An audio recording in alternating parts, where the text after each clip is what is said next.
if you buy and sell cars from Copart or any other salvage auction sites for that matter, or you are planning to start buying and selling cars from Copart or any other sites, I know Synetic's a really good one as well, you need to stop what you're doing and watch this video because I'm about to show you a game changer. So I'm here just scrolling on Copart, trying to see, if there's any good investments or good opportunities on Copart.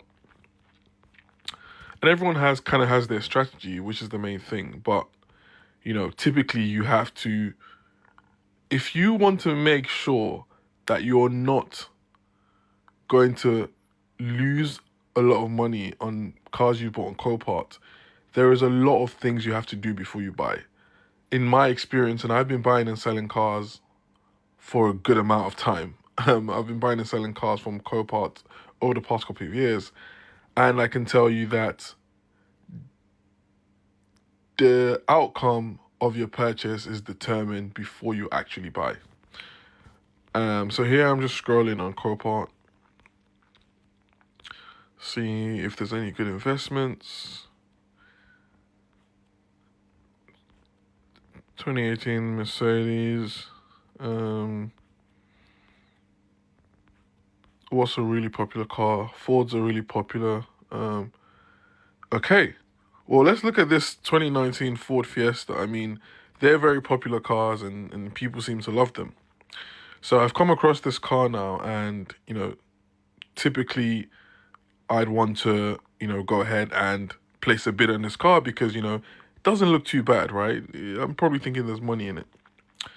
So before I do anything, I need to run this car, or I personally run all my cars through Salvage IQ.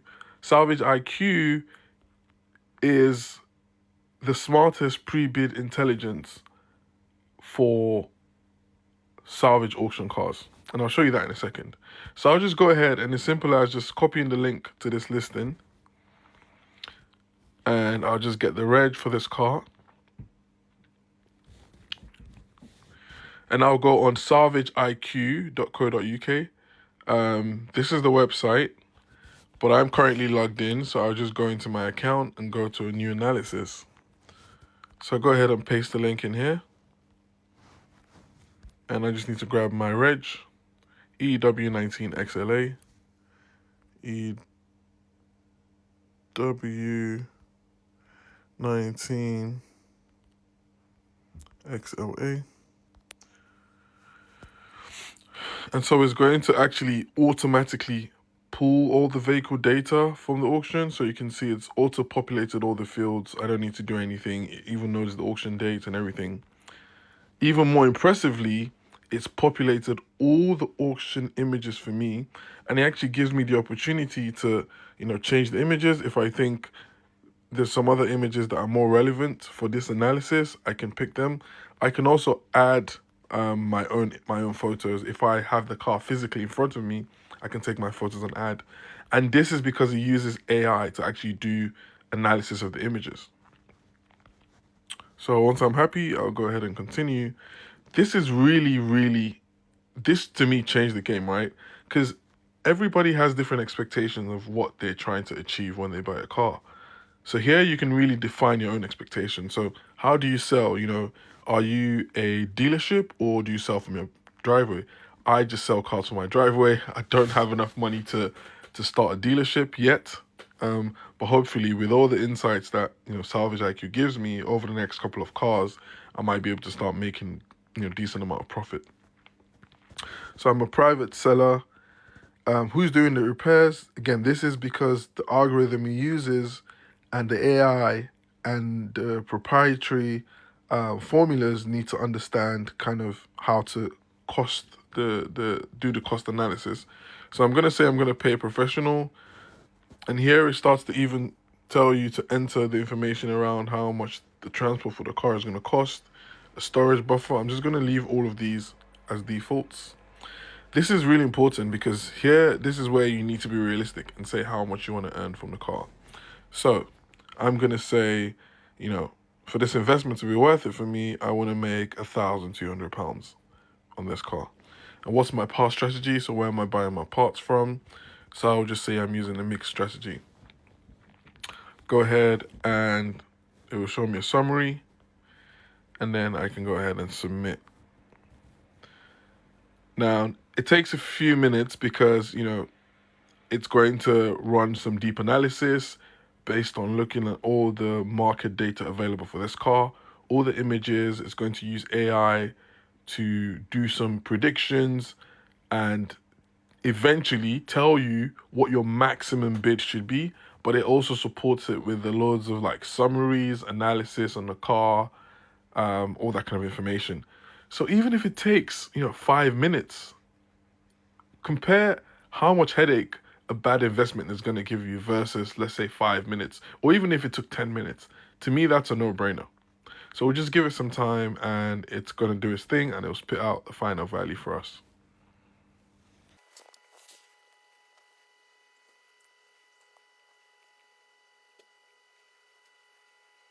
So we're just finishing up. It's going to generate a report summary. Perfect. So I might have just saved myself a lot of headache. So first of all, what I really like is the main thing, the first card it shows you is the bid decision summary. So this is basically telling me to pass this investment because it's giving me a recommended max bid of £2,300, estimated landed costs, repair range, estimated profit, etc., etc. So why did it tell me to pass this this car? So it's saying even at disciplined max bid of £2,300, the numbers don't support a profitable outcome against your £1,200 profit. The estimated landed cost of £4,792 is too close to the resale value. We would recommend passing.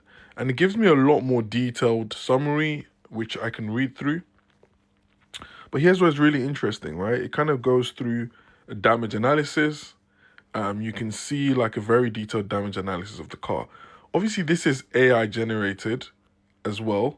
So like, it's not gospel truth, but the point is it gives you a guide, a real solid decision assistant to help you guide your decisions, right? Obviously, you have the experience, or in some cases, maybe not have the experience, and you don't want to start experimenting with a car that it's clearly recommended that you pass. But, if you understand that you can see all these potential issues that the AI has picked up, it's something for you to consider. So it has bodywork related damage assessment, and it also has mechanical and electrical related damage analysis. And then it kind of spits to you a final estimate cost. So it's saying, and I think this is the really important part, some of the specific details might not be 100% accurate because it's trying to define this from a few pictures. But I think what's really important is you find the repair estimates are usually like a good indication.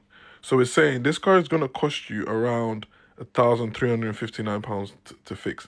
Now, again, it's based on, how much your body shop will charge you, or, in the assumptions, there was a part where you can say if you're going to be doing the repairs. So there are nuances to it, but overall, this is like a pretty realistic summary of what this might cost you. So he thinks this is going to cost me around £1,359 to fix if I'm, paying for everything to be done. And it also takes into account all the fees, all the auction fees, delivery costs, repair costs, all the kind of small costs that you might overlook.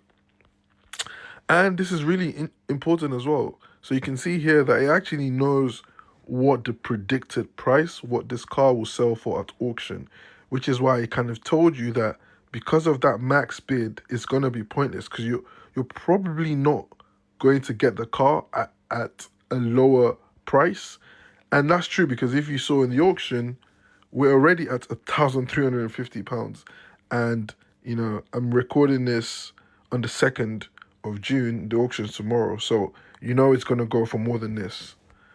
And then there's information about the MOT. So you can see whether the last test was a pass. You can see the test history.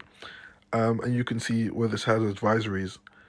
I'm also really excited about the market view. So it's going to start telling you things about market intelligence. So what's the demand for the car? time to sale, and really intelligent stuff that can even make you more confident about your decisions. And then it's kind of giving you some risks and blind spots. Obviously, this is a Cat S, so you got to consider that there might be chassis damage. You know, profit isn't great, high damage severity because it's a Cat S. And then you can also even go and change some parameters or assumptions and then rerun the report, and it actually uses less credits. So I think this is pretty cool. Obviously, I'm not going to be buying this car, but just like that, I don't have to waste my time, doing more searches, going on different websites, and you know, trying to crunch a couple numbers. I have a proven product that can do all of that for me. So yeah, I would recommend salvageiq.co.uk. Just get on there, sign up, you get some free credits, and you can start analyzing before you actually go and buy any of these cars.